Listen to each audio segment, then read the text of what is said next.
சீரியல்களின் full எபிசோடுகளை Sun டிவியில் ஒளிபரப்பான உடனே எக்ஸ்க்ளூசிவாக சன் நெக்ஸ்டில் மட்டும் ஃப்ரீயா பாருங்கள். ஈஸ்வரி அம்மா,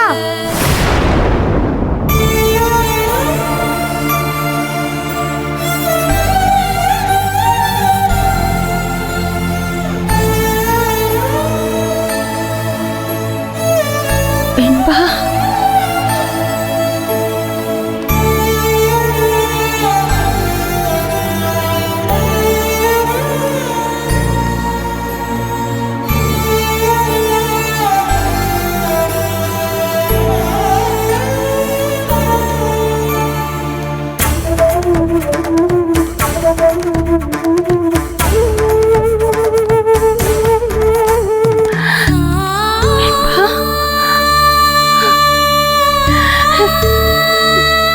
வெண்பா,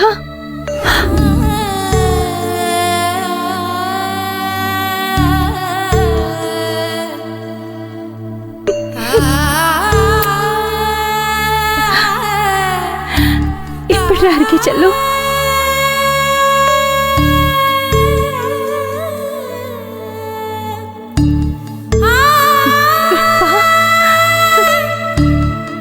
அப்பாவை காணுமா? அப்பா எங்க போனார்னே தெரியல, யாருக்குமே தெரியல. எனக்கு பயமா இருக்குமா?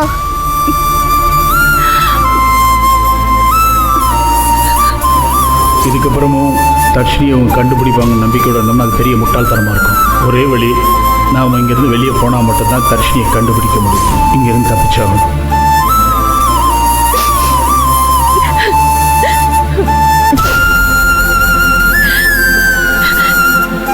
தோழரை பத்தி எந்த தகவலும் இல்லை. எவ்வளவோ எடுத்து சொல்ல முயற்சி பண்ணோம், ஆனா சமாதானப்படுத்த முடியல. ஹாஸ்டல்ல இருந்து ஃபோன் பண்ணி உடனே வந்து கூட்டிட்டு போங்கன்னு சொல்லிட்டாங்க. அப்பா காணும்னா போலீஸ்ல தானே கம்ப்ளைண்ட் கொடுப்பாங்க. ஆனா நான் சொன்ன போலீஸ்க்கு போவாடான்னு சொல்றாங்க. அடம் பிடிச்சி கூட்டின்னு வந்திருக்கேன். எனக்கு ஹெல்ப் பண்ணுங்கம்மா, எனக்கு அப்பாவை பார்க்கணும்.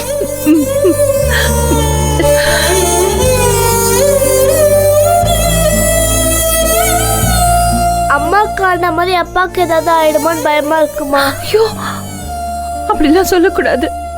எனக்கு அப்பா வேணும், அப்பாவாச்சும் வேணும். ப்ளீஸ் எனக்கு ஹெல்ப் பண்ணுங்க. உங்களை தொந்தரவு பண்ண வேண்டாம்னு நினைச்சுதான் உங்ககிட்ட வரல. இப்ப உங்களை சந்திச்சதுனால கேக்குறேன், தோழரை பத்தி உங்களுக்கு ஏதாச்சும் தெரியுமா? அப்பா, ஜீவா, அப்பா, கத்தி, ரத்தம், ஜீவா, அப்பா.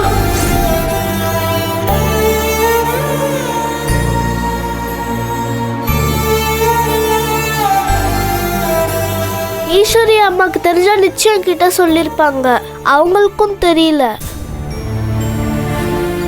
வாங்க எல்லாரும் உள்ள போயிட்டு போலீஸ் கிட்ட கம்ப்ளைண்ட் கொடுக்கலாம். அவங்க கண்டுபிடிச்சு கொடுப்பாங்க. ஈஸ்வரி அம்மா, சார், உங்க பொண்ணு கிடைச்சிருச்சுன்னு சொன்னாங்க. ரொம்ப சந்தோஷம்மா. ஆனா ஜீவானந்தன் தம்பியை பத்தி எந்த தகவலும் இல்லம்மா. நாங்களும் தேடிக்கிட்டு தான் இருக்கோம். இப்ப தலைமறைவு ஆயிட்டார். அதனால தர்ஷினி கடத்தலுக்கு அவர் தான் காரணங்கிற மாதிரி பேசுறாங்க. அவருக்கு எதிராக கேஸை இன்னும் வலுப்படுத்த பார்க்குறாங்கம்மா. அவர் உயிருக்கே ஆபத்து வர்ற மாதிரி நிலைமை இருக்குமா? அப்பா என்ன தப்பு பண்ணல. அப்பா நல்லவரு. அப்பா எல்லாருக்கும் ஹெல்ப் தான் பண்ணுவாரு, தப்பு பண்ண மாட்டாரு. அவருக்கு தப்பு பண்ண பிடிக்கவே பிடிக்காது. அம்மா சொல்லுங்கம்மா, அப்பா நல்லவர் தானே? அப்பாவை கண்டுபிடிச்சு கொடுக்க சொல்லுங்க.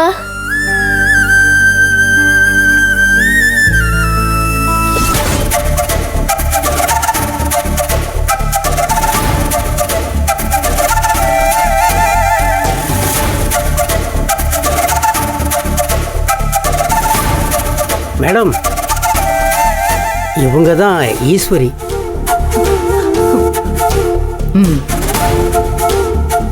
அம்மா இவங்க தான் நம்ம பாப்பாவோட கேஸை ஃபுல்லாக ஹேண்டில் பண்ண கொற்றவி மேடம். உங்களை பத்தி கேள்விப்பட்டிருக்கேன் மேம். ஆக்சுவலா இந்த கேஸை சார்ஜ் எடுத்தப்போ ஈஸ்வரிங்கிற பேர் மட்டும்தான் எனக்கு தெரியும். ஆனா இப்போ உங்களை பத்தி நிறையவே நான் தெரிஞ்சுக்கிட்டேன்.